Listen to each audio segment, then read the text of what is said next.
이번 두 번째 강의는 미디어와 다음 세대를 조금 더 미디어의 관점으로 이해해보는 시간인데요.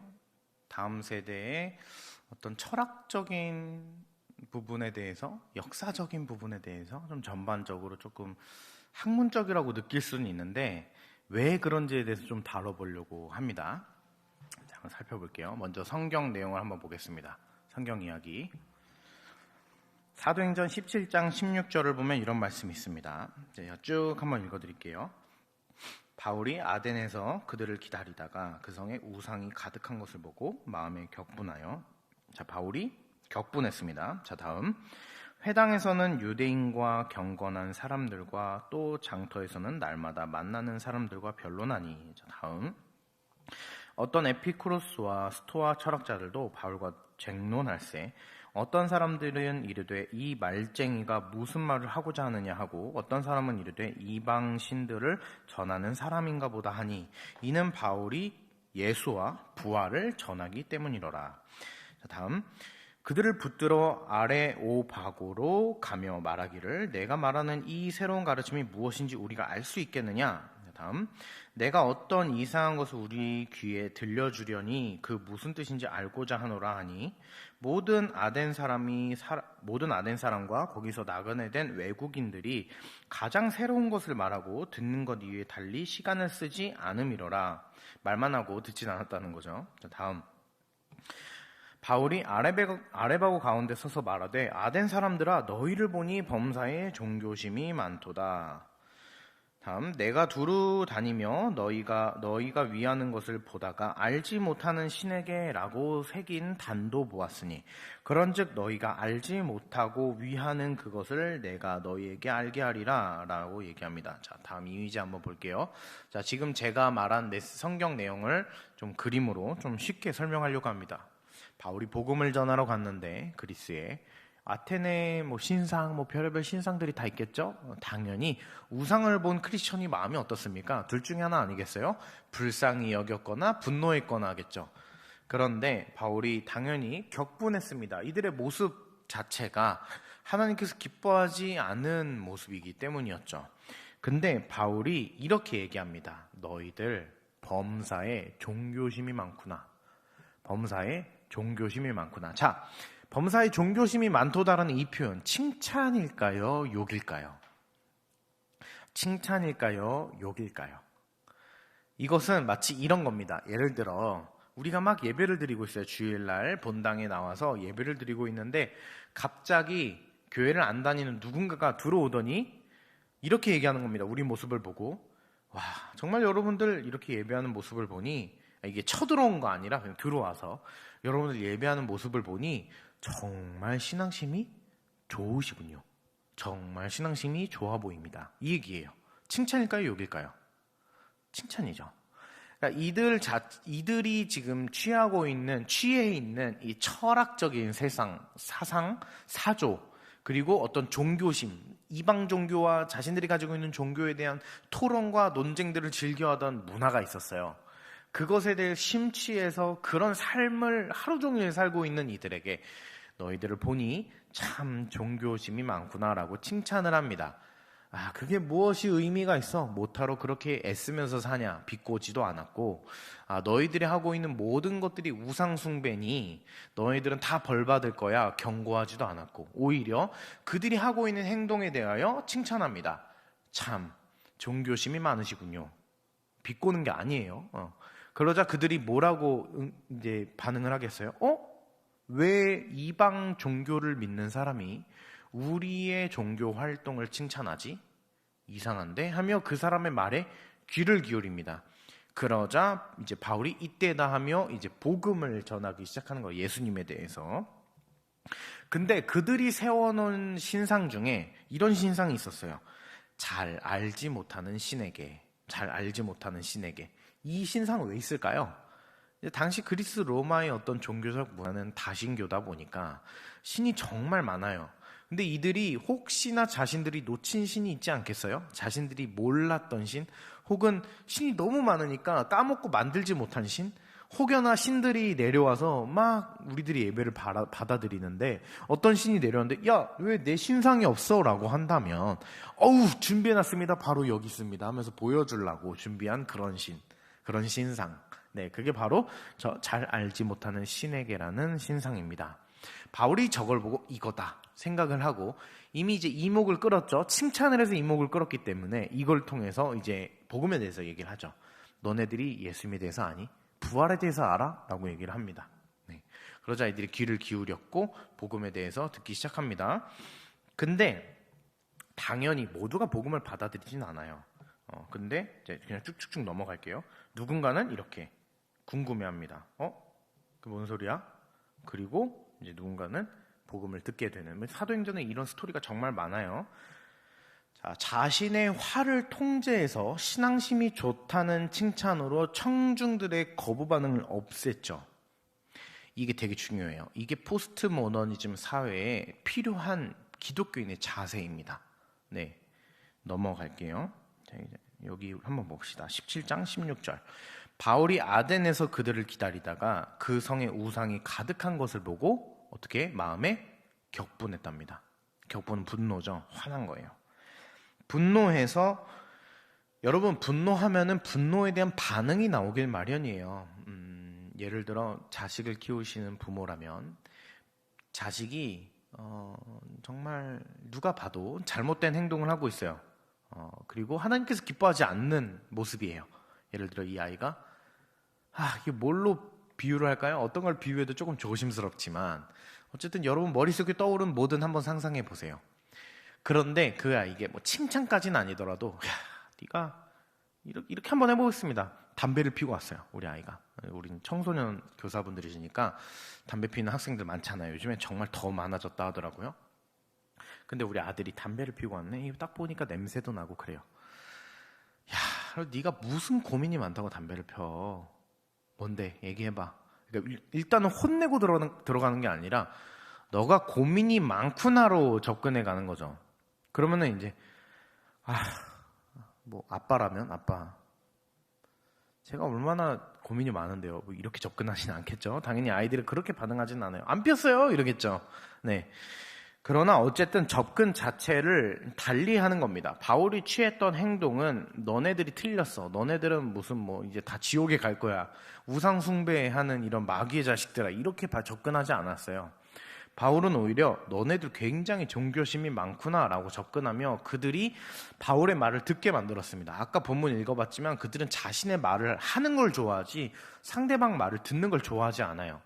근데 그들이 바울이 칭찬을 하자 귀를 기울이기 시작하죠. 네, 이게 바로 바울이 했던 전략 중에 하나입니다. 그리고 저는 이게 포스트 모더니즘 사회에 꼭 필요한 것이라고 생각을 합니다. 자, 넘어가 볼게요. 자, 다음 세대를 이해하기 위해서는 모더니즘과 포스트 모더니즘의 차이에 대해서 반드시 이해해야 합니다. 제가 이제 밑에다가 이데올로기 시각으로 봐서는 안 됩니다라고 썼는데 간혹 이제 이 강의를 듣고 이데올로기, 어떤 이념의 개념으로 이해하시면은 이거 정말 이해를 잘못하고 계시는 거예요. 그러면 선생님 하시다가도 아이랑 싸우게 됩니다. 이거를 이데올로기 개념으로 이해하시면 안 돼요. 정말 좀 중요합니다. 자, 뭔지 한번 살펴볼게요. 넘어갑니다. 모더니즘은 근대화입니다. 근대화. 19세기 말에 일어난 모더니즘은 교회의 권위나 봉건성에 대한 반항, 과학이나 합리성을 중시하여 근대화를 지향하는 것. 기계명령을 너무 길죠? 그냥 한번 눈으로 쭉 읽으세요. 네, 이게 뭔 말이냐? 중요한 것을 제가 좀 글씨로 굵게 체크해놨는데 그거 한번 보시면 19세기 말 언제입니까? 꽤 오래됐죠? 100년도 더 된 그때에 모더니즘이 생겨났는데 교회의 권위에 대해서 반항했대요. 그것은 지금 오늘날 우리가 다니고 있는 그 교회 얘기하는 거 아니에요. 19세기 말렙의 교회는 굉장히 권위적인 교회입니다. 교회와 정치가 유착되어 있는 어떤 그 기득권을 가지고 있는 기독교를 말하는 거예요. 그러니까 즉 사제가 왕과 같은 그런 문화를 말하는 겁니다. 왕은 아니겠지만 그런 문화. 그거에 대한 반항. 그러니까 어떤 그 절대적인 카리스마와 신존재라는 명목으로 나라를 다스리는 그런 문화에 대한 반항이에요. 체제에 대한 반항이죠. 그리고 과학이 발전하고 합리성이라는 것이 생겨나기 시작합니다. 그러자 이제 기계 문명이 발달합니다. 뭐가 떠오르세요? 산업혁명 좀 떠오르시지 않나요? 산업혁명이 일어나는 거죠. 현대적 관습을 만들어내기 시작하고 이제 과거에 있었던 도덕과 정통적인 신념을 부정합니다. 그 오늘날의 것들이 아니라 오늘날에 생겨난 어떤 새로운 어떤 신념들과 도덕이 아니라 과거에 이게 옳고 이게 진리라고 생각했던 것들이 뒤집히기 시작하는 거예요. 그래서 개인주의와 도시 문명이 발전되기 시작합니다. 이렇게 생각하시면 돼요. 계급주의 사회와 그 옛날 봉건주의 사회, 왕족이 존재하고 귀족이 존재하고 노예가 존재하고 계급이 존재했던, 그래서 태어난 대로 살아야 했던 우리나라로 따지면 조선시대와 같은 그런 문화가 무너지고 한 명의 개개인의 능력으로 세상을 발전시키는 사회로 바뀌어 나가면서 공장이 들어서고 아파트가 올라가고 엘리베이터가 생기고 사람들이 소비를 엄청나게 하기 시작하고, 그때부터는 태어난 핏줄이 뭐냐로서 살아가는 게 아니라 너가 공부를 잘하고 너가 기술이 있고 너가 애가 똑똑하고 너가 참 괜찮은 사람이구나로 증명되고 살아가는 사회, 모더니즘입니다. 그게. 네. 좀 어떻게 들리세요? 괜찮게 들리시나요? 네. 우리는 대부분 모더니즘 사회 기반 아래서 살아왔을 겁니다. 그렇죠? 자, 근데 문제는 이제 나옵니다. 주지주의. 이제 이 해외에서 들어온 모더니즘이 국내에는, 한국에서는 주지주의라는 것으로 자연히 이어져 나가는데, 주지주의란 지성과 이성, 의지나 감정보다 우위에 있다라고 생각하는 철학의 입장입니다. 뭔 얘기예요? 한국인들이 뭘 좋아하냐면요, 이성적인 걸 좋아합니다. 한국인들은 굉장히 감성적이고 심파를 되게 좋아하고 좀 이렇게 흥이 있는 민족이라고는 하지만, 한국인들이요 전 세계에서 가장 똑똑한 민족 중에 하나이고 가장 이성적인 민족입니다. 네. 여러분 영화 인터스텔라라고 혹시 아세요? 이렇게 막 세상이 이렇게 뒤집히고 차원의 문이 열리고 막 되게 엄청 과학적이고 어려운 영화인데, 그 영화가 유일하게 한국에서만 히트쳤어요. 왜냐하면 그 영화 내용을 과학적으로 이해하는 어떤 민족적 수준을 가지고 있는 나라가 몇 개 안 됐고, 그 중에 하나가 우리나라였고, 우리나라 사람들이 인터스텔라 보고 굉장히 은혜 받고, 네, 그 기독교적 요소가 있거든요. 그래서 너무 감동 많이 받고 막 되게 히트를 쳤는데 미국에선 전혀 그렇지 않았어요. 그런 것처럼 우리나라 사람들은 굉장히 이성적인 것을 좋아합니다. 똑똑하고 지성적이고 많이 배웠고, 그러니까 뭐 박사학위 이런 것도 굉장히 좋아하죠. 우리나라 사람들이 모더니즘과 주제주의가 이어지면서 어떠한 현상이 일어나냐, 감정을 쓰레기 취급해요. 이제 과거엔 많이 그랬습니다. 눈물을 흘리면 안 먹혀요. 오히려 되게 감정적이야. 남자는 태어나서 3번 우는 거야. 이것도 우리나라 문화 아니겠어요? 네. 그럼 뭔가 감정적으로 나오는 거, 공과 사를 가릴 줄 알아야지라는 그런 것들. 그리고 회사 생활할 때 어떤 감정의 영역으로 일하면 굉장히 초보스러운 것이죠. 네. 정말 이성적으로 일해야지 똑똑하고 멋있는 사람입니다. 우리나라 문화가 훨씬 더 이성적이에요. 그러다 보니까 시대가 흐를수록 어떤 사람들이 아파해요?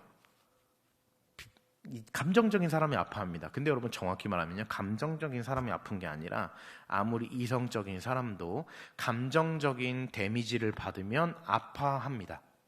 예를 들어 엄청 똑똑하신 분이에요. 이성적이신 분이에요. 박사예요. 엄청 부자예요. 자신의 능력으로 엄청나게 많은 것들을 일으켰어요. 근데 이분이 예를 들어 억울하게 자녀를 잃었다고 가정해 봅시다. 억울하게. 근데 이 억울함이 풀리지 않아요. 그 다음부터 이분은 사회적 약자가 돼버리는 거예요. 그래서 이 억울함이 아무리 해도 풀리지 않아. 이런 미스테리한 일들이 굉장히 많잖아요, 실제로도. 그러다 보니까 이제 사람들이 이렇게 고민을 하는 겁니다. 이성주의도 좋고 우리나라의 어떤 이런 지성적 문화도 너무 좋은데, 우리가 놓쳤던 무언가 감정의 영역들에 대해서 우리가 좀 고민해야 되지 않을까?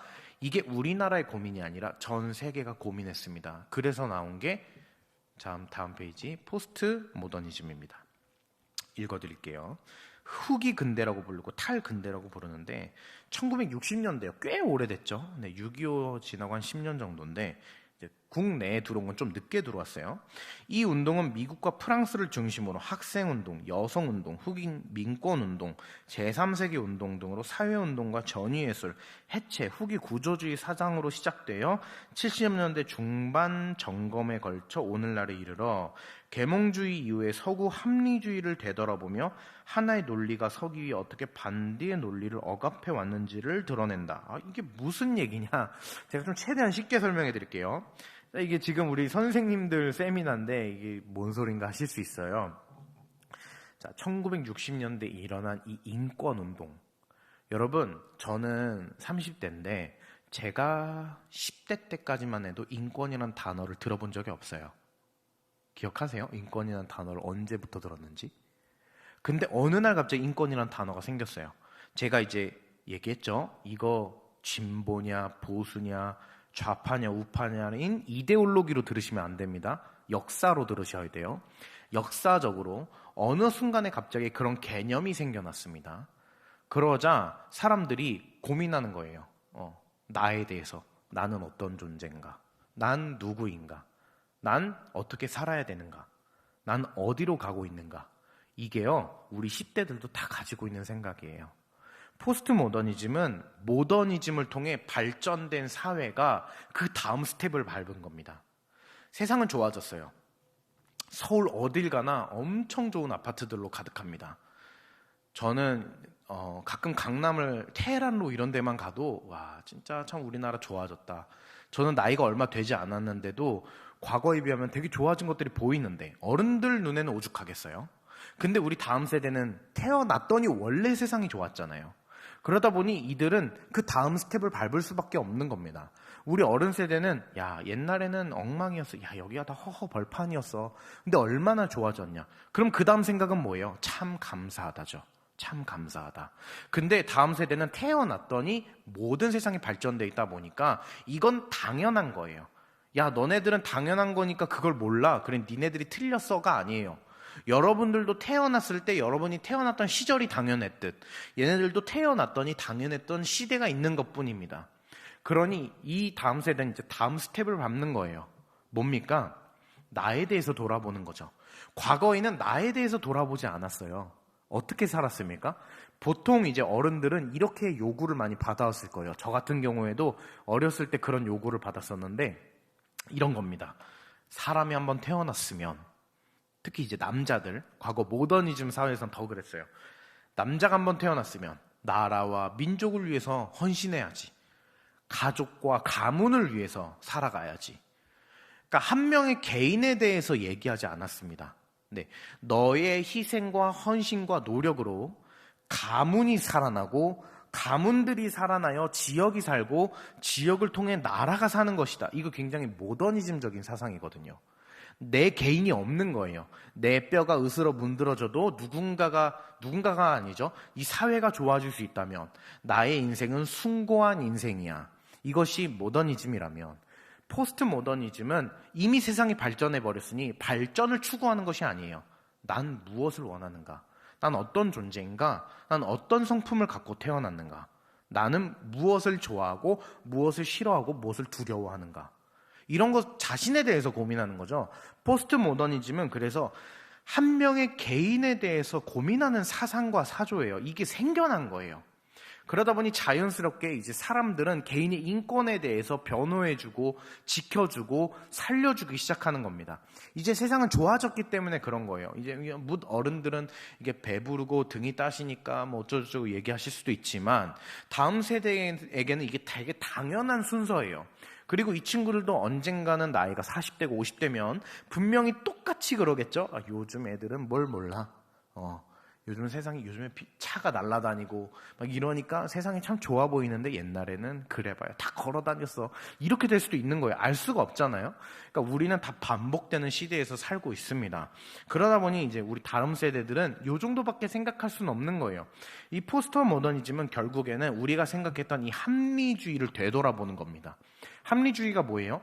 어떤 두 가지를 놓고 저울질해서 계산해서 가장 효율적인 걸 택하는 것이죠. 그게 합리주의인데 합리주의를 택하면 어떤 문제가 생겨나요? 자, 이거 하나 예를 들어 봅시다. 예를 들어 자, 여기 지역에 지금 제가 여기 강의하러 온 곳이 수원인데, 북수원인데, 북수원 여기 톨게이트 나오고 조금 나오니까 교회가 나오더라고요. 근데 여기 엄청 발전된 느낌이 아닌 곳들도 있어요.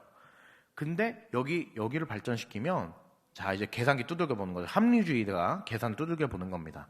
여기에 이제 아파트가 한 단지가 들어오면은, 뭐 예를 들어 뭐 롯데캐슬이 들어온다 그러면은 단지가 발전되고, 그러면 여기 엄청 좋아질 것이고, 그러면은 이제 인프라가 좋아지면서 이제 지역 발전이 일어나고, 이제 경제 발전이 얼마가 일어나고, 이렇게 계산할 수 있겠죠.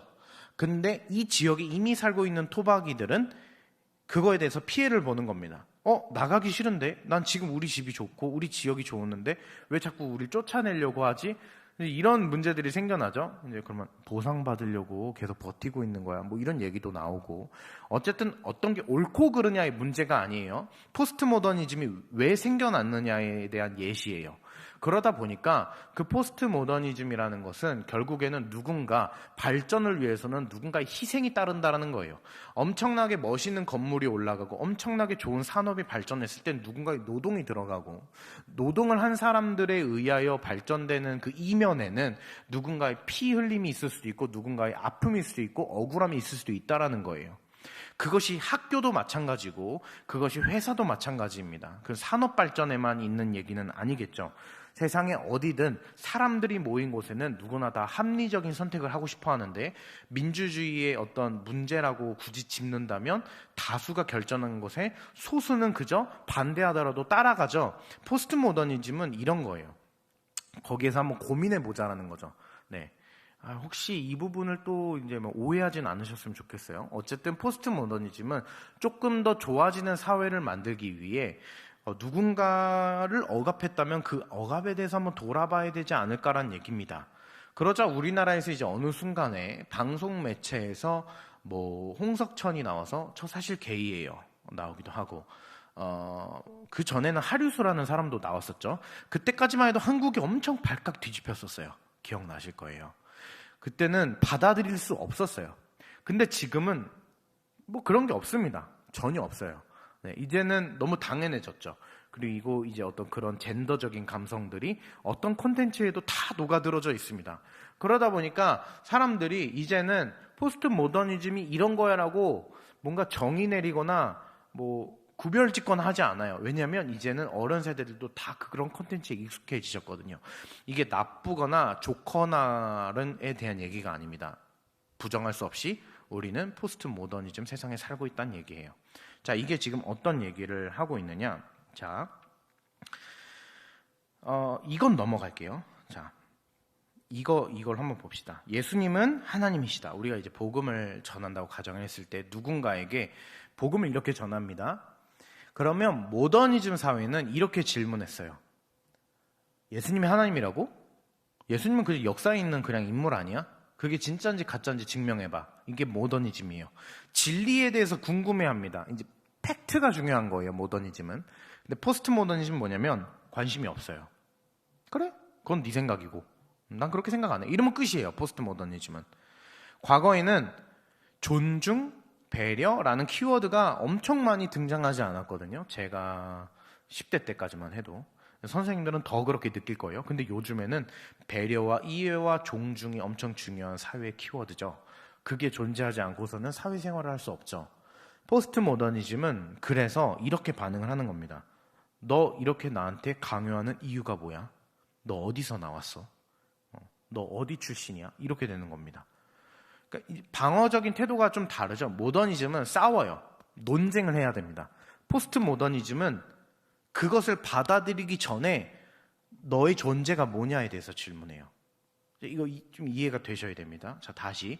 모더니즘은 어떤 명제를 딱 던졌을 때 이게 참인지 거짓인지에 대해서 논쟁해야 해요. 모더니즘은 이성주의 사회니까.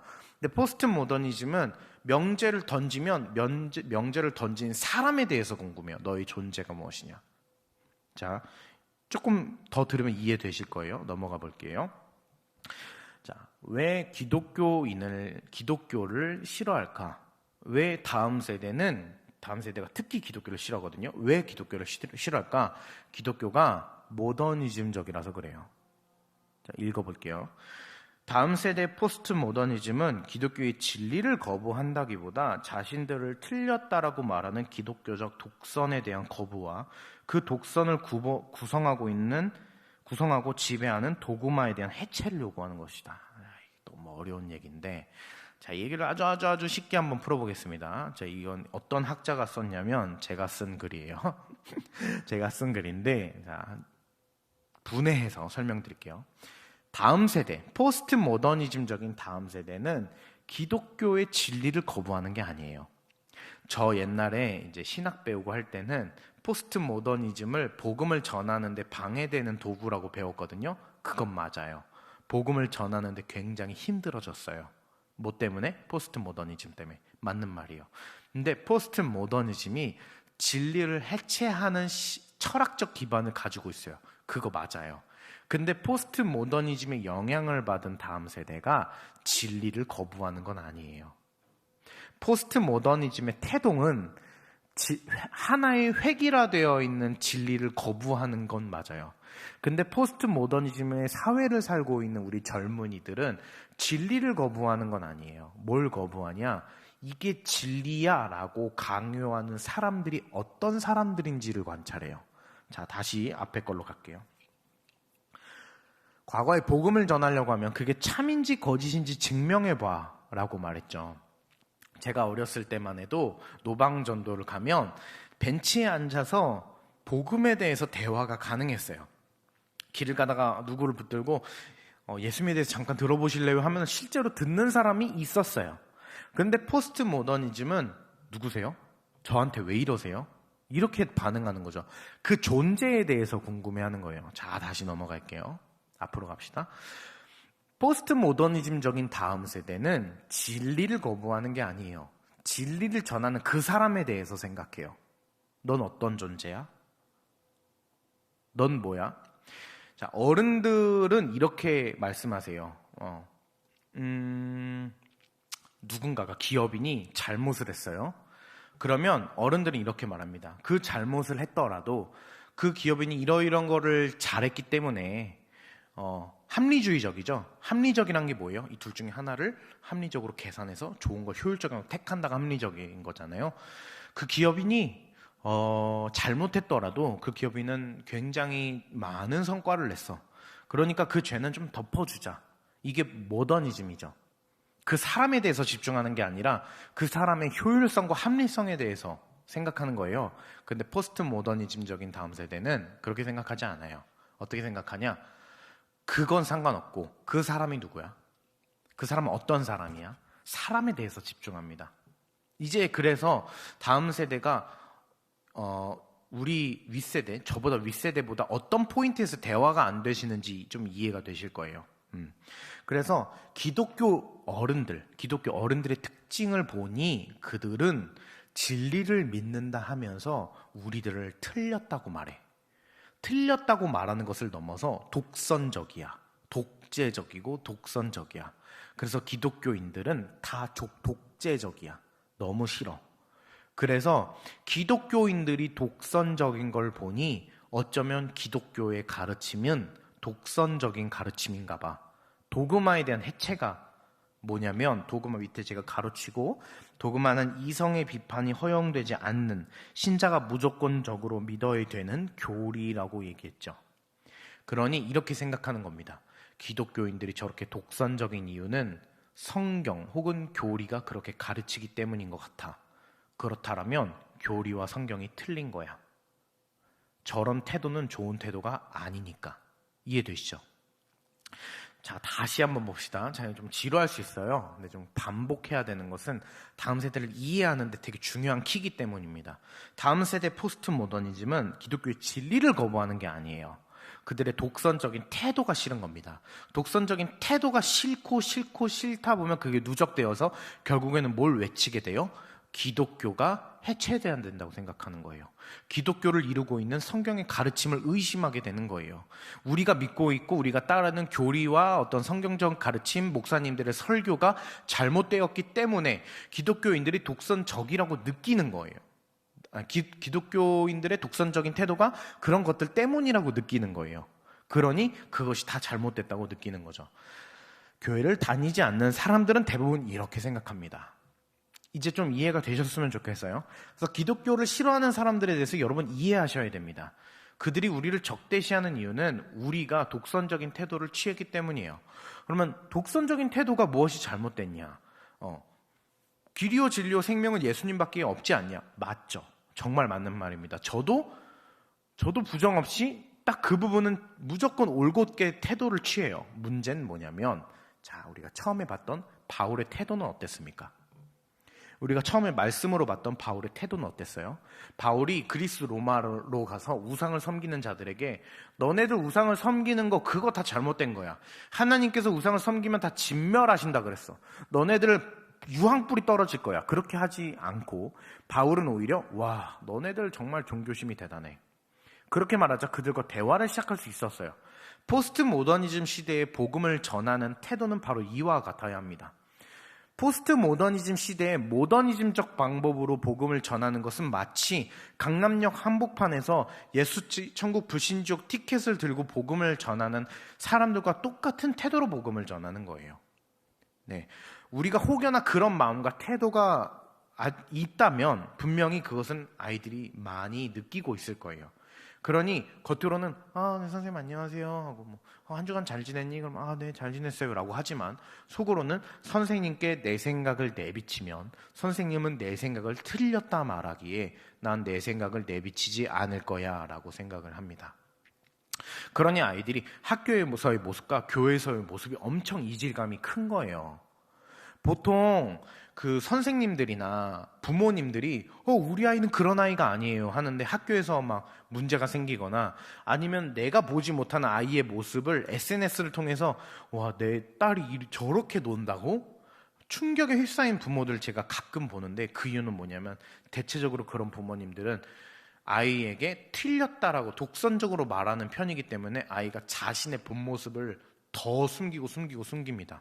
이건 포스트 모더니즘의 특징이에요. 그럼 포스트 모더니즘 사회에서는 복음을 어떻게 전해야 되느냐? 포스트 모더니즘은 자신에 대해서 이해하고 아까 이제 바울 얘기했던 것처럼 존중하고 그게 무엇인지를 진짜로 아는 사람에게 자신의 모습을 보여줘요. 선생님들도 잘 아시겠지만 진짜 좋은 선생님은 가르치는 선생님이 아니라 친구가 되어주는 선생님이다라고 얘기하는 거를 좀 들어보셨을 거예요. 이게 사실 옛날에는 틀린 말이었습니다. 옛날에는 잘 가르친 선생님이 짱이었어요. 네, 저 같은 경우에도 옛날엔 전 초등학생 때 뺨 맞고 중학생 때까지만 해도 맞았고 고등학교 올라가서 이제 체벌이 서서히 없어지는 그런 나이대인데 선생님들은 오죽하겠어요? 더 많이 맞고 막 그러셨겠죠. 근데 요즘에는 선생님이 욕만 해도 선생님이 쇠고리를 차는 이렇게 연행되는 그런 경우들이 있는 사회잖아요. 이게 포스트 모더니즘 사회인데 우리 어른들이 보기에는 세상이 거꾸로 간다라고 느끼겠지만 다음 세대들이 보기에는 세상이 바로 잡혀져 가고 있다라고 느낄 거예요. 그렇다면 포스트 모더니즘과 모더니즘의 이 사이의 기로에서 우리는 포스트 모더니즘을 잘 모르는 사람들인데 우리가 그들에게 어떻게 가야 하는가에 대해서 좀 얘기를 해보려고 합니다. 자, 영상 하나를 좀 볼게요. 네, 영상을 보면 진짜 좀 재미있는 영상이죠. 네, 보면은 주인공 옛날 스카이캐슬 그 가장 재밌었던 19화의 한 장면인데요. 할머니는 전형적인 모더니즘 세대의 어른이고 그 중간에 끼인 엄마 아빠는 이제 밀레니얼 세대의 초반 분들인 것 같아요. 40대 정도, 50대까지는 안 되는 것 같은. 그리고 이제 아이는 완전 10대. 할머니가 구사하는 논리가 어떻게 느껴지세요? 좀 드라마니까 과장이 되었지만 할머니가 구사하는 논리는 당연하지입니다. 당연하지는 합리적인 추론을 통해 이것을 선택하는 건 당연하지예요. 너 부잣집에서 태어났고 엄마 아빠가 잘 나가고 아빠가 서울대 나왔고 나는 너를 계속 그렇게 케어할 수 있으니 너가 거길 가는 건 당연하지. 그리고 그렇게 되었을 때 너의 삶이 창창할 것은 당연하지예요. 그런데 밀레니얼 세대가 아니고 그런데 포스트 모더니즘 세대는 그 당연함에 대해서 생각하는 겁니다. 내 개인, 내 자아는 그걸 원치 않아. 난 공부가 싫은데, 난 그림 그리는 게 좋은데, 예를 들자면 난 이렇게 살고 싶은데, 나는 부자가 되는 거 딱히 관심 없는데, 난 사회적인 지위나 성공을 원하지 않는데, 난 지금 이걸로도 너무 행복한데, 당연하지가 통하지 않는 세대. 그 세대는 개인에 대한 고민을 하는 세대입니다. 자, 바로 그 세대가 이제 밀레니얼 세대인데, 밀레니얼 세대보다 사실 지금 고민해야 되는 것은 밀레니얼 세대 밖에 있는 MZ 세대인데, 그것까지도 좀 얘기를 한번 해볼게요. 80년대 초반부터 2000년대 초반에 출생한 세대입니다. 근데 지금 우리 다음 세대들은 이보다 훨씬 더 이제 어린 세대들이잖아요. 근데 이 밀레니얼 세대부터 이해하지 않으면 그 밑에 세대는 더 이해하기 힘듭니다. 자, IT에 능통하고 2008년 글로벌 금융위기 때 사회에 진출한 세대. 고용이 감소하고 일자리가 저하되고 소득이 낮고 엄청나게 많은 경쟁. 근데 또 이 밀레니얼 세대가 이 학위는 또 높고 엄청 똑똑해요. 그래서 소비 습관이 엄청 까다롭습니다. 그래서 정통 마케팅 신뢰하지 않아요. TV 광고 보고 물건 사지 않습니다. 인터넷으로 다 서칭한 다음에 리뷰 다 읽어보고 가짜 리뷰, 진짜 리뷰 다 분석해서 가장 합리적인 소비를 하는 똑똑한 세대예요. 돈 벌기 어려운 타겟팅 중에 하나죠.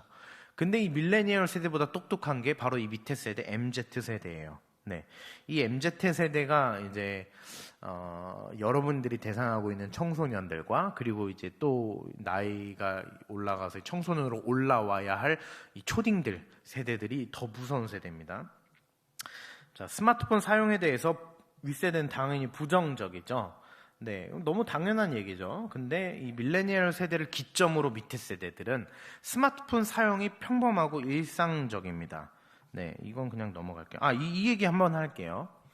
예전에 한국교회 팀 켈러 목사님이라고 미국에서 좀 유명한 목사님이 오셨었는데, 팀 켈러 목사님이 이런 얘기를 하셨어요. 내가 한국에 와보니 한국 사회가 나의 아버지의 할아버지 세대와 비슷한 문화 같다. 그러니까 즉 미국에서 오신 70대인 팀 켈러 목사님이 한국에 와보니 나의 아버지의 할아버지와 같은 문화인 것 같다. 이 얘기가 무슨 얘기예요? 보통 한 세대를 30년 잡는다면 팀 켈러 목사님이 70세시거든요. 70대이신데 70 더하기 30 더하기 30 더하기 30이니까 90을 더해야겠죠. 90 더하기 70이니까 180년. 그러니까 지금 한국 사회가 미국 사회보다 문화적으로 180년 뒤쳐져 있다는 거예요. 무슨 얘기냐면 테크놀로지로 뒤쳐져 있다는 게 아니에요. 기술로 뒤쳐져 있는 게 아니라 문화적으로, 그러니까 미국이 발전적이라는 의미가 아니라 미국이 더 포스트 모더니즘적이고 한국은 덜 포스트 모더니즘적인데 이 격차가 얼마나 벌어져 있다고요? 180년 벌어져 있다는 거예요. 물론 팀 켈러 목사님이 그냥 느낀 것일 뿐이죠. 근데 좀 과장이 좀 심하다고는 생각합니다. 저는 한 100년 정도 차이인 것 같아요. 그러니까 즉 이 포스트 모더니즘적인 문화적 차이가 100년 정도의 차이라면 지금 우리 어른 세대가 미국의 한복판에서 뭔가 그 어떤 가장 포스트 모더니즘적인 문화를 느끼면 엄청 극심한 차이를 느낄 거예요. 근데 지금 다음 세대들은 유튜브를 보면서 실시간으로 전 세계의 문화를 막 빨아들이고 있다 보니까 이 100년이라는 엄청난 이 차이가 상대적으로 더 큰 격차로 느껴질 거라는 거예요. 그러니 예를 들어 선생님이 나이가 40이라고 하세요. 그리고 우리 중등부 아이가 15살이라고 치면 그 친구와 선생님과의 나이 차이가 25년의 차이인데 25년의 차이가 아니라 선생님이 좀 더 모더니즘적인 과거의 문화를 가지고 계시고 더 보수적이신 분이라면 그리고 이 아이는 더 많은 미디어 콘텐츠를 통해 전 세계의 동향들을 다 보고 글로벌 콘텐츠를 보는 그런 되게 좀 힙하고 요즘 트렌드를 아는 그런 친구라면 25년의 차이가 아니라 심각하게는 150년 이상 세대 차이가 느껴질 수 있다는 얘기입니다. 그러니까 세대 차이가 물리적인 나이의 차이가 아니에요. 세대 차이는 상대적인 차이입니다. 10살 차이일지라도 20년 차이나 30년 차이가 날 수도 있습니다. 자, 다음 포스트 모더니즘이 산물인 소셜미디어 안에 SNS입니다. 모더니즘을 담으려는 시도가 기독교 컨텐츠다. 기독교 컨텐츠는 여전히 재미없고 진부하다. 자, 이제 기독교 컨텐츠에 대해서 한번 얘기를 해볼게요. 이제 많은 한국 교회가 기독교 컨텐츠를 엄청 많이 만들어내고 있습니다. 네, 뭐 유튜브 채널 교회마다 이제 다 있어요. 코로나 때문에 이제 뭐 영상 만드는데 전문이 됐습니다. 우리 전도사님들, 목사님들이 이제 전문가예요. 선생님들도 이제 좀 많이 하시고, 특히 이제 교회 사역자분들은 영상 편집, 카메라 이론 이런 걸 이제 좀 많이 아시잖아요. 근데 최근에 이런 얘기를 들었습니다. 어떤 고등학생이 전도사님한테 그런 얘기를 했대요. 전도사님, 우리 때문에 애쓰지 마세요. 전도사님, 우리 때문에 애쓰지 마세요. 라고 얘기했대요. 어른들이 미디어로 사역을 하는 게 트렌드고 너무 당연한 거라서 어떻게 노력해서 애쓰시는 게 아이들 눈에 보이는 거예요. 그러니까 너무 애쓰지 마세요. 이게 약간 너무 애쓰지 마세요. 속상해서 하는 얘기가 아니고 이런 거. 애쓰지 마세요. 그렇게 애써요. 이런 거예요. 그런 얘기를 했던 친구들의 무리에서 또 한 친구가 이런 얘기를 했었거든요. 안쓰러워서 영상을 봐주는 거래요. 교회에서 전도사님이 예를 들어 브이로그를 찍었어요. 그래서 얘들아, 뭐 전도사님은 어디 식당에 왔는데 막 먹방을 막 하는 거예요. 근데 애들이 보기에 어때 보여요? 안쓰럽다는 거예요. 그리고 애들이 그냥 안쓰러워서 영상을 끝까지 봐주는 거래요. 그러면은 좀 그런 고민이 들더라고요. 나라도 안쓰럽겠다. 그러면은 어떻게 안쓰럽지 않은 느낌이 들 수 있을까? 어쩌면은 선생님들 중에 자존심이 상하는 분들이 계실 수 있어요. 비유 안 맞추고 말지. 이거 비유 맞추는 거잖아요. 따지고 보면은 너무 어려운 문제입니다. 근데 하나님이 예수님을 통하여 우리가 살고 있는 이 땅에 낮아지셔서 오셨던 것처럼 우리가 아이들의 온라인 생태계에 낮아지는 마음으로 사실 내려가는 것인데 당연히 엄청난 애씀이 필요하지 않겠어요? 사실 애쓰는 건 당연한 겁니다. 근데 이 애쓰는 당연함을 최대한 불쌍하지 않게 하려면 사실은 즐겨야 해요. 똑같이 아이들과 즐겨야 합니다. 근데 제가 말했죠? 여기 지금 글 다시 한번 볼게요. 포스트 모더니즘의 산물인 소셜미디어. SNS는 모더니즘의 산물인가요? 아니에요. SNS는 포스트 모더니즘의 산물입니다. SNS는 난 요즘 이러고 살아. 난 요즘 이런 게 좋아. 우와, 넌 그런 게 재밌어? 와, 너 요즘에 그런 옷 입어? 와, 너 요즘에 그런 거 먹고 다녀? 와, 요번에 여행을 갔는데 난 여기서 이렇게 이쁘게 사진 찍었어. 나의 삶은 이래. 오, 너의 삶은 그래. 너무 부럽다.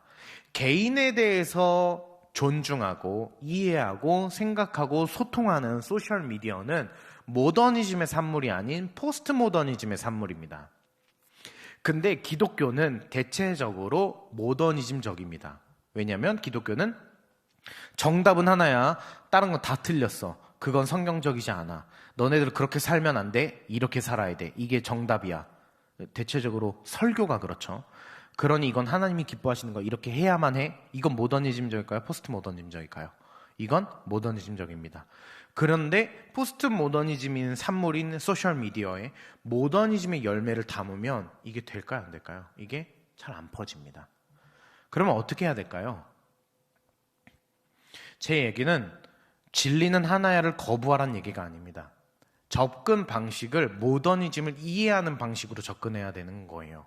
근데 제가 이거 지금 계속 2시간 내내 설명하고 있는 부분이니까 이걸 더 길게 설명을 똑같은 얘기 반복하니까 더 설명하지는 않을게요. 네, 그럼 충분히 어떻게 해야 되는지에 대해서는 이해하실 거예요. 근데 그렇다면 요즘은 다 포스트 모더니즘적인가? 또 그렇진 않아요. 기독교인들이 정답을 내리는 걸 되게 좋아하고 심지어 요즘 제가 좀 아이들과 몇 명 대화를 해보니 정답을 원하는 아이들이 또 많더라고요. 그렇다면 조금 태도를 포스트 모더니즘을 이해하는 태도를 갖고 굉장히 배려하는 마음으로 정답을 권면해주는 태도가 굉장히 좋겠죠. 네, 그거는 좀 재밌게 유튜브 보면은 유튜버들 중에 이성적이고 모더니즘적인 색채로 말하는 유튜버들 중에 굉장히 잘 되는 유튜버들이 많아요. 그런 것들을 보면은 강압적인 느낌은 아닐 거예요. 모더니즘적인 어떤 결과물을 갖고 있지만 포스트 모더니즘 안에다가 되게 잘 담거든요. 그런 거를 좀 잘 따라 해봤으면 좋겠습니다. 자, 다음.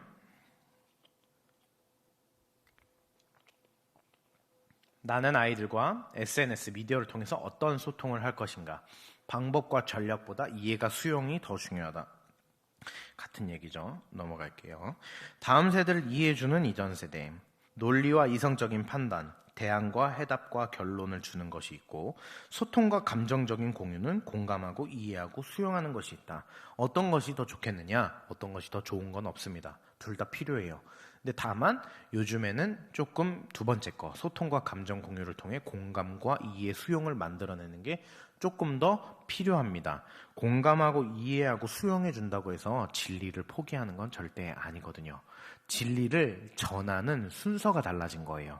과거에는 진리부터 전하고 친해졌다면 지금은 다 친해진 다음에 진리를 전하는 겁니다. 네, 그 순서가 바뀐 거예요. 자, 다음. 이거는 제가 아까 얘기했네요. 넘어갈게요. 자, 이제 제가 조금 재미있는 제안을 하나 드릴 건데, 카톡으로 카톡 신방 많이 하시죠, 선생님들? 카톡 하실 때 뭐 패매를 하셔도 좋고, 뭐 DM 아세요? DM, 인스타 DM도 좋고. 네, 인스타는 메시지도 요즘에는 10대들이 아직은 쓰는 친구들 많으니까 보면은 지금 제가 세 가지 이모티콘을 가져왔는데 뭔지 아세요? 점점점, 물결, 웃음 표시. 이거 되게 재밌는 건데요. 아시는 분들이 이미 아실걸요. 아마 청년 선생님들은 뭔 얘기인지 아실 거예요. 이게요, 세대마다 달라요. 세대마다 점점점을 쓰는 용도가 달라요. 자, 선생님들의 점점점. 제가 말하는 선생님들은 청년 선생님보다 윗세대, 장년 선생님들의 점점점은 요하나 점점점. 잘 지내니? 점점점. 선생님은 요즘 이러고 지내고 있어. 점점점. 이 점점점, 선생님들의 점점점은 약간 나긋나긋한 말투? 요하나, 잘 지냈니? 이런 느낌. 물결도 그와 같은 표시죠.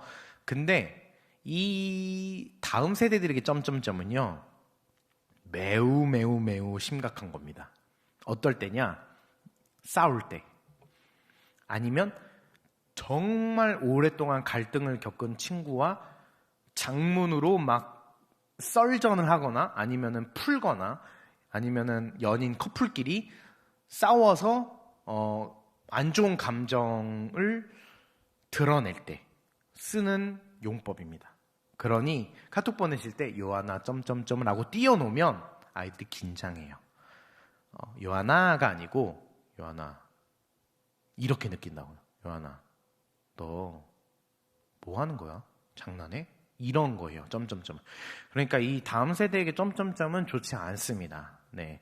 그러면 뭘로 해야 됩니까? 자, 이제 좀 재밌는 얘기를 해볼게요. 제 세대. 저는 밀레니얼 세대입니다. 몇 살부터 몇 살까지는 저 이제 PPT에 보여드렸죠. 밀레니얼 세대들 중에 저처럼 30대 중반, 30대 중후반부터 20대 한 후반까지 지금 2021년 기준으로 이게 매년 바뀌더라고요. 2021년 기준으로 27부터 27, 8부터 37, 8까지의 세대는 킥킥킥을 엄청 많이 써요. 그들에게 킥킥킥이 어른들의 물결입니다. 요하나 이런 느낌. 우리는 요하나 킥킥킥킥은 요하나의 느낌이에요. 되게 밝은 느낌. 킥킥킥을 많이 쓰는 게 웃는 게 아니라 즐거워서 웃는 게 아니라 추임새입니다. 이해되시죠? 자, 그리고 어른들의 저 눈웃음. 저 눈웃음이 어른들은 진짜 웃는 표정이라고 쓰시지만 이제 한 20대 정도는 점 2개 찍고 이렇게 가로 치면은 옆으로 웃는 표정이거든요. 점 2개 찍고 가로. 점 2개 뭔지 아시죠? 점점 땡땡 이거 가로. 이렇게 웃는 표시를 하는 20대들도 많고 저 눈웃음은 10대들이나 20대들은 뭐라고 느끼냐면요. 비꼬는 눈웃음. 비꼬는 눈웃음 아시죠? 이렇게 다 약 올리고 나서 상대방의 감정을 다 상하게 하고 나서 이렇게 웃으면 엄청 기분 나쁘죠. 그런 눈웃음으로 느끼는 친구들이 훨씬 많습니다. 그러면 어떻게 해야 돼요? 라고 생각하실 수 있는데 자, 이제 또 얘기를 좀 더 해볼게요. 자, 우리 세대는, 제 세대는 킥킥킥이라고 했죠. 그러면 다음 세대들은, 이제 10대들은 킥킥킥 안 쓰냐? 10대, 20대들은요, 킥킥킥을 쓰긴 쓰는데 킥킥킥을 추임새로 쓰지 않고 진짜 웃을 때 쓰더라고요. 저희 세대는 정말 추임새로 쓰는데 얘네들은 진짜 웃을 때 써요. 진짜 웃길 때 키키키 웃고 대부분 막 아무 때나 키키키 히히히를 붙이진 않아요. 크크크 흐흐흐. 알죠? 키읔키읔키읔 히읗히읗히읗. 아무 데나 붙이지 않고 진짜 웃길 때 붙이고 대부분은 그러면 텍스트는 딱딱하니까 상대방이 나긋난 말로 말하는지 따뜻한 말투로 말하는지 냉정한 말투로 말하는지 느껴지지 않잖아요. 그래서 말을 이렇게 귀엽게 바꿉니다. 그래봐야 이제 어른 세대들은 감사합니다 정도로 하잖아요. 다에다 이응 붙여서 당 이 정도. 근데 이게 정말 읽기 어려울 정도로 귀엽게 말하더라고요. 네. 안녕하세요. 네, 근데 그게 어른들이 보기에는 뭐 한글 가지고 장난친다고 느낄 수도 있는데 그들은 이것 자체가 상대방이 내가 지금 되게 기분이 좋고 너를 향해 밝게 웃으며 말하고 있다라는 걸 느껴지게 하도록 쓰는 거예요.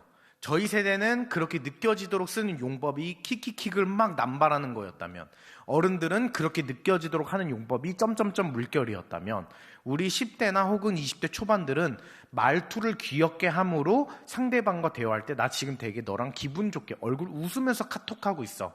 패배하고 있어. 라고 느껴라고 하는 거예요. 근데 이것도 지역마다 조금 다르고 진짜 재밌어요. 이게 경상도 사람 조금 또 다르더라고요. 그리고 이게 중딩이냐 고딩이냐도 약간 다르거든요. 선생님들이 아이들과 대화할 때 애들이 쓰는 말투 있죠. 그거 한번 관찰해 보세요. 이게 학교마다도 다르고 애들마다 다 다르거든요. 저도 학생 때 학교 다닐 때 생각해 보면은 저희 학교 유행이랑 옆에 학교 유행이랑 되게 달랐던 기억이 있어서 이것도 똑같아요. 그래서 여러분 교회 아이들이 어떤 말투를 쓰는지를 한번 보세요. 그리고 좀 오그라들 수도 있고 어색할 수 있는데 조금씩 따라해 보세요. 조금씩 티 안 나게. 되게 효과적이라고 생각합니다. 네, 그래서 그런 거 좀 해보시는 거 꼭 추천드리고요. 넘어갈게요. 자. 카톡 이모티콘 활용해 보세요. 2,000원, 3,000원 정도만 투자해서 귀여운 이모티콘 사서. 네. 근데 이거 꼭 어떻게 했으면 좋겠냐면요. 선생님들이랑 비슷한 캐릭터를 찾으세요. 저 같은 경우에는 좀 덩치도 크고, 보면 이게 눈도 좀 작고 이렇게 생겼다 보니까 저는 곰돌이랑 좀 비슷하다 그래서 저는 곰 캐릭터 이모티콘이 되게 많아요. 그렇게 제가 이모티콘 쓰면은 막 엄청 웃으면서 와, 키키, 그 전도사님이랑 되게 닮았어요. 이렇게 얘기해요. 선생님들도 선생님과 닮은 선생님이 자존심 조금 버리고 좀 웃긴 캐릭터와 닮은 걸로 딱 하면 애들이 엄청 좋아할 것 같아요. 그걸로도 조금 더 친근하게 대화할 수 있다면 그걸로도 너무 좋겠죠.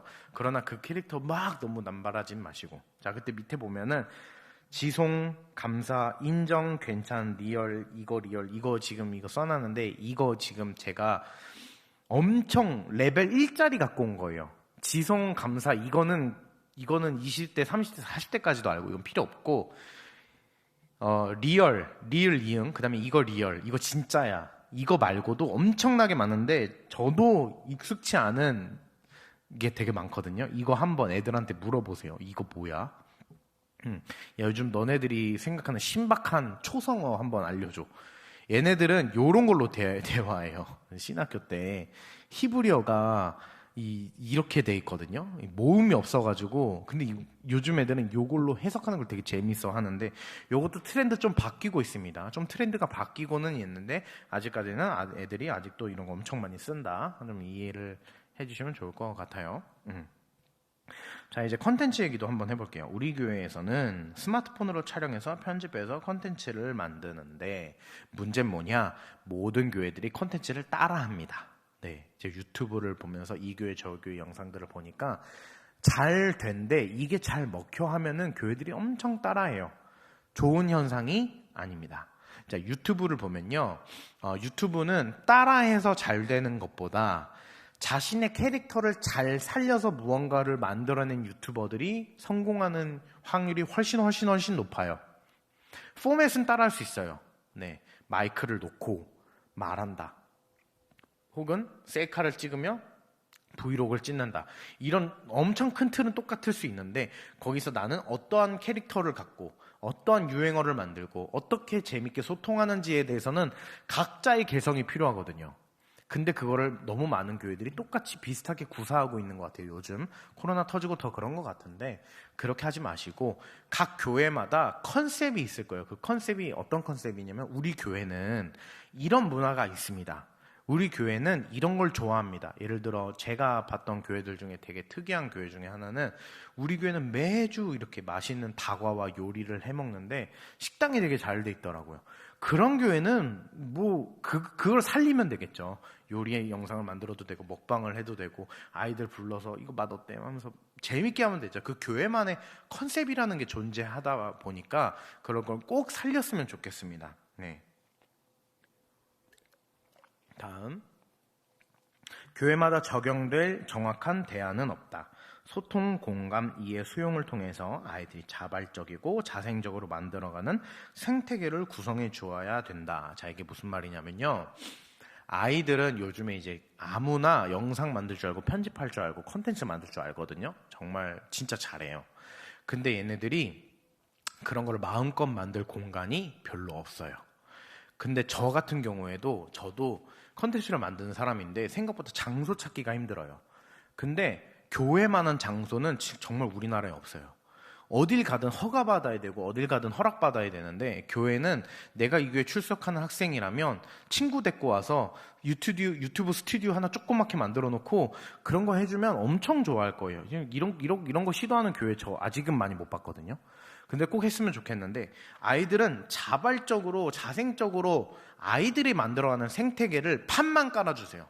선생님들이나 목사님, 전도사님들이 거기에 관여해서 이런 영상 만들어라, 저런 영상 만들어라, 이런 내용을 넣어라 하면은 안 나올 겁니다.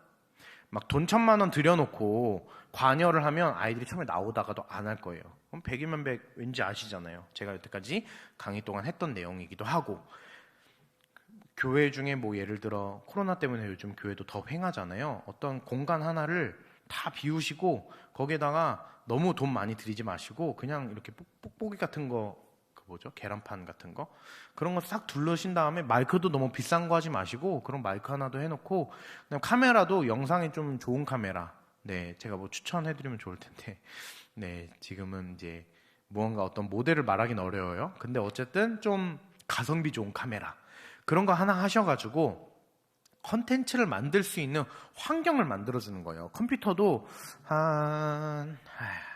사실은 한 200만 원 정도는 필요한데 컴퓨터도 편집이 가능한 컴퓨터 이렇게 딱 하나 해놓고 그렇게 해놓으면은 과거에는 교회가 탁구대 하나 놓고 넓은 공터 있으면 아이들이 탁구 치고 농구하고 그런 놀이터였다면 이제는 다른 놀이터가 필요한 거예요.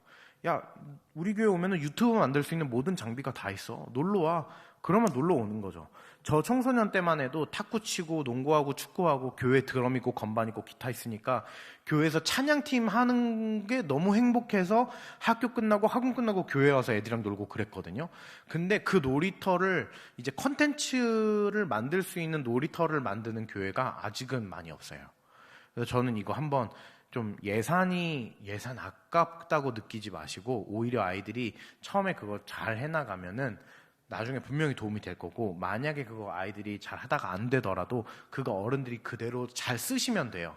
교회 예배 때도 장비로 쓸 수 있고 그러니 그렇게 너무 아까운 돈은 아니다. 그래서 장비, 장소, 넓은 마음 네, 이거 3가지 갖고 한번 해보시는 거 저는 좋을 거라고 생각합니다. 네, 그리고 마지막 한 가지 제가 지금 PPT에다가는 안 썼는데 미래에 대한 어떤 고민 하나를 제가 또 하고 있어요. 여러분 혹시 메타버스라고 혹시 아세요? 메타버스? 메타버스 뭐냐면 메타는 가상현실, 버스는 유니버스의 버스인데 가상이 현실과 맞닿는 생태계 메타버스 즉 가짜의 세상이 진짜가 되는 예를 들자면 우리가 VR 안경을 꼈는데 눈앞에 가상의 현실이 쫙 펼쳐졌는데 이게 진짜가 되는 거예요. 근데 이게 지금 실제로 상용화되고 있습니다. 페이스북 같은 경우에는 호라즌이라고 만들고 있고 마이크로소프트에서는 이미 메타버스를 통해서 회사가 회사끼리 일할 수 있는 메시라는 플랫폼이 나왔어요. 근데 이게 얼마나 앞으로 미래의 어떤 문화를 바꿀 것 같냐면 일단 다음 세대들이 지금 제페토라는 네, 그런 뭐 일종의 게임이자 SNS인데 제페토를 하고 있는데 제페토도 많이 조금 재미없어졌다 이런 얘기가 있지만 게임은 계속 발전하거든요. 그래서 제페토뿐만 아니라 미국에서는 혹시 들어보셨는지 모르겠는데 로블록스라고 해서 그것도 가상현실 게임이에요. 로블록스는 아이가 게임에 접속하면은 어떤 캐릭터가 내가 돼요. 그래서 그 가상의 현실 세계에서 또 다른 내가 돼요. 그 현실을 진짜 현실로 살아갑니다. 그 가상의 현실을. 그래서 거기에서 가치가 되는 일을 하는 거예요. 그리고 거기서 가치가 되는 일을 했을 때 거기 안에 있는 게임 머니를 벌죠. 그 게임 머니를 그대로 현금으로 바꿀 수 있어서 돈을 벌어요. 제가 알기로 어떤 그 로블록스, 미국에서 로블록스 하는 어떤 한 10대 여자아이가 얼마더라? 30억인가를 실제로 벌었다고 하더라고요. 그게 어떻게 가능해? 예를 들어 제가 최근에 봤던, 최근은 아닌데 좀 많이 됐어요. 몇 개월 된 뉴스에서 봤는데 뭐라고 나오냐면 한국 제페톤 네이버가 만든 메타버스 게임인데 거기서 10대 아이들이 모여서 다 아바타잖아요. 자기네들끼리 연기를 합니다. 네, 표정도 나오고 하니까 연기를 해서 그 안에서 웹드라마를 찍어요. 넌 주연, 넌 여자 주인공, 넌 남자 주인공, 이제 대사, 대본도 서로 회의해서 준비하고 그래가지고 연기를 해요. 그거를 그대로 그냥 레코딩을 해요. 컴퓨터 화면을. 그래서 그거를 가지고 하나의 웹드라마를 만들어서 유튜브에 올려요. 그게 또 수익 창출이 되죠. 로블록스 예를 들어 그 안에서 춤을 춰요. 걸그룹을 만들어요. 그래서 그거를 관람하면은 뭐 1,000원씩 내세요. 수익 활동이 가능해지는 거죠. 이 메타버스가 이제 현실화가 되고 있는데 기업들은 이걸 어떻게 쓰고 있냐면 이제 대부분의 기업들이 큰 기업들일수록 좀 기술 발전 쪽으로 관심 많은 기업일수록 메타버스를 기반으로 한 재택근무를 많이 하고 있는데 회사에 가지 않고 그 메타버스에 접속해서 그 회사의 일을 메타버스 안에서 하는 겁니다. 네, 그래서 가가지고 옆에 있는 직원한테 말을 걸면 직원이 가상현실 안에서 대화가 가능하고 같이 업무 처리를 하고 같은 화면을 볼 수 있고 우리 회의합시다 그러면 어떤 공간에 아바타들 쪼르르 가서 회의해요. 서로 얼굴을 보면서. 이게 지금 계속 발전되고 있는 건데 이게 어떤 걸 시사하는지에 대해서 좀 고민을 해봤으면 좋겠어요. 그러니까 기독교라는 것이, 복음을 전하는 것이 시대의 발전을 무조건 쫓아야 된다? 그건 아니에요. 그건 아니에요. 기독교가 더 발전을 선도해야 된다? 그렇지 않아도 괜찮아요. 근데 너무 뒤처져서 저기로 가고 있는 사회 현상을 이해하지 못한 채 가상현실은 가짜야. 가상현실은 거짓이야. 그러니 너네들은 지금 거짓 속에서 살고 있어라고 말하면 지금 엄청나게 많은 기업들이 메타버스 안에서도 일하고 있는데 그 어불성설이 돼버리죠. 그렇게 되면 기독교가 복음을 전하는 데 있어서 그들과 너무 멀어지니까 우리 이 간격을 좁히고 이들과 친근하여져서 그들에게 복음을 전하기 위해서 우리가 미디어를 활용하고 네, 그리고 그들이 미디어를 왜 추구하고 원하는지에 대해서 이해하는 것. 그래서 그들이 살고 있는 생태계 속에 복음을 전하는 데에 훨씬 더 용이하도록 우리의 마음부터가 조금 바뀌어야 되지 않을까. 저는 오늘 이제 준비한 이 2시간의 강의를 통해서 여러분들이 어떤 엄청난 테크닉을 가져가리라고 생각하진 않아요. 그러나 여러분들이 뭔가 컨텐츠를 만들든 아이들과 대화를 하든 핸드폰으로 소통을 하든 뭘 하든지 간에 조금이라도 마음의 밭이 좀 바뀌고 아이들을 바라보는 시선이 조금 바뀌길 원합니다.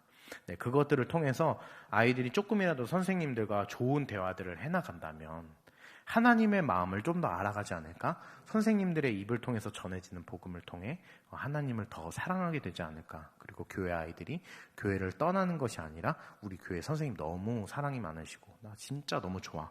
그래서 친구들도 전도해 오지 않을까. 이런 좋은 일들이 이 자그마한 생각의 변화를 통해 일어나리라고 생각합니다. 여러분의 사역을 응원합니다. 감사합니다.